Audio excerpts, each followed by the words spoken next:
Bienvenidos a una nueva emisión de este podcast que la verdad, singularmente plural. Lo nombramos así, quiero darle la bienvenida a mi adorado y siempre reconocido Emilio Álvarez y Casa. ¿Cómo estás? Yo saludo con cariño a mi hermana Nancy. Exacto, me encanta el apodo. Hermana Nancy, soy la hermana Nancy. Es la hermana, es nuestra coordinadora suprema del Grupo Plural, aunque ella dice que no, pero ya saben cómo es ella. Ya me conocen. Ya la conocen. Y si yo te conozco, no sé para qué te invité. Es no es correcto, por nada. o sea, antoja. Pero ya que estamos, se pone de antología. Se pone de antología, pero yo creo que cada uno somos únicos. Tú eres único, yo soy única. Podemos ser mejores o peores que muchos, pero no va a haber un Álvarez y Casa jamás. Entonces, platícame, porque sé un poco de su historia y la verdad es muy interesante. Y yo no creo que la gente sepa que tienes como 8,000 hermanos más o menos. Más o menos. ¿Cuántos eran? Somos banda. Yo soy de la Chilanga Banda. Como Tú sí naciste Yo soy de la Chilanga Banda. En la gran ciudad, en el DF. Chilango. Ajá. Mis papás son oriundos de aquí. Sí. Eran oriundos de aquí. Mis abuelos eran oriundos de aquí. Mis bisabuelos.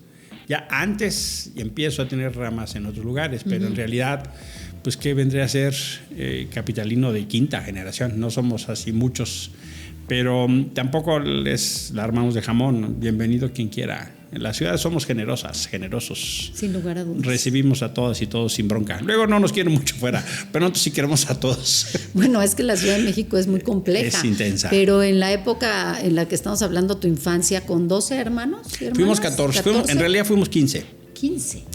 O sea, tu mamá se pasó embarazada. Más 15, de 11 años de su vida. 11. O sea, juntando meses de embarazo. Sí. Son 11 años de su vida. Más o menos en 19 años nacimos los 15. Mis padres eran católicos, como se puede desprender, muy practicantes. Okay. Aquella cosa de los hijos que Dios te dé. No, pues sí les dio. Y parece que fue generoso. El señor padre fue generoso. Pero además de ser generoso el señor padre, quiero decirles que no sé cómo le hacían los papás de esa época para poder sacar adelante a 12, 15, pero bueno, era 12. Otro México, otro tiempo en todos los sentidos, económicamente, socialmente, culturalmente. Mi padre ingeniero civil, mi madre estudió hasta administración. Es interesante porque ella no pudo estudiar en la universidad porque mis abuelos no quisieron. O sea, macho.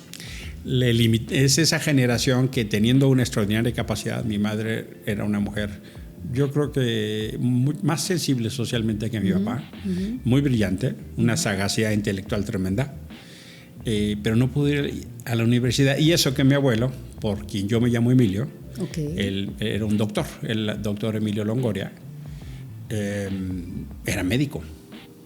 Y además de abolengo, todos los Longoria, ¿no? O sea, como muy reconocidos y muy destacados en la familia, ¿no? Sí, hay una trayectoria. Sí. Tenemos un conflicto familiar. Había antes un banco Longoria. Caray. ¿No? Y nosotros estábamos dispuestos a reconocer a los del banco, pero ellos no estuvieron.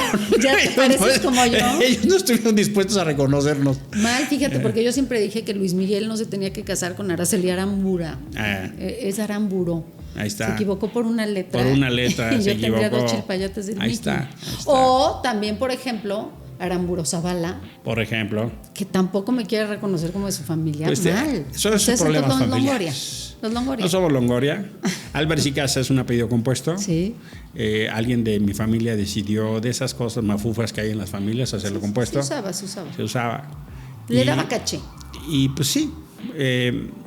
La primogénita de mis padres muere.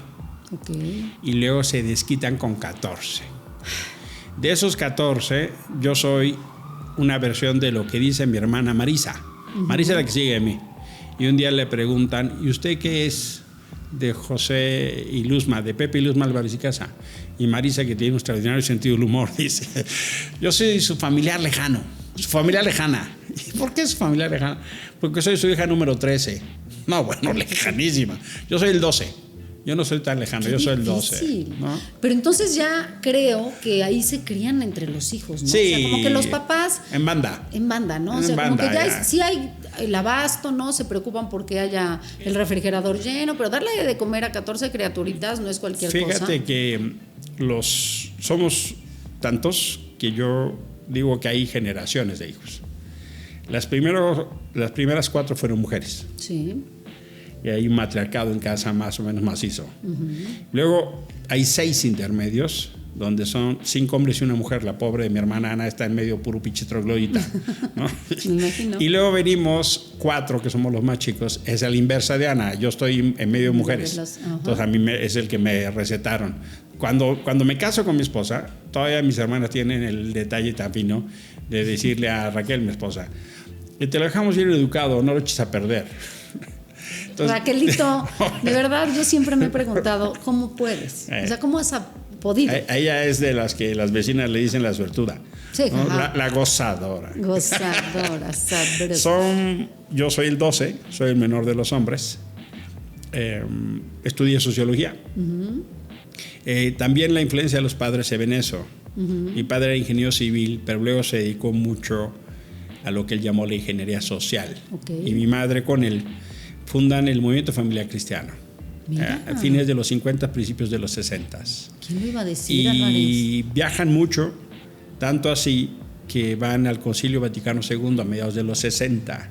El Concilio Vaticano II es una reunión muy de quiebre en la Iglesia Católica, como para poner al día a la Iglesia.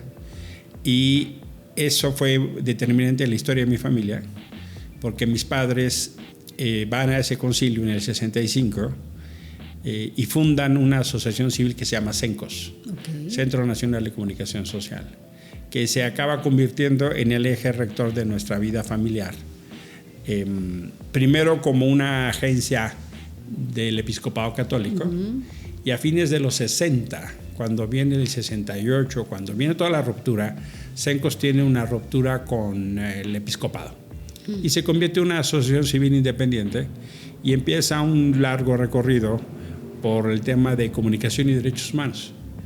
En CENCOS durante los 70 llegaban muchos perseguidos políticos en México, refugiados de América Latina.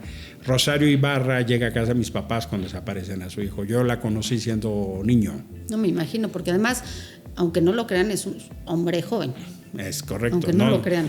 Como dice mi hermano, ojalá que llegue la edad que aparento. No, la verdad siempre te has visto muy joven. Lo que pasa es que luego el pelo no ayuda. O sea, cuando lo pierdes. Muchacho brillante, pero pelón. Seguramente sí. Pero entonces esta influencia, al final, te debe haber determinado por estudiar sociología. Sí.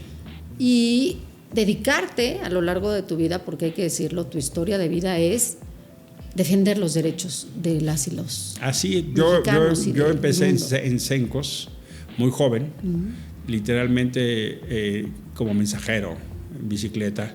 Luego tuve un ascenso social trepidatorio y fui analista. Recortaba noticias en periódicos.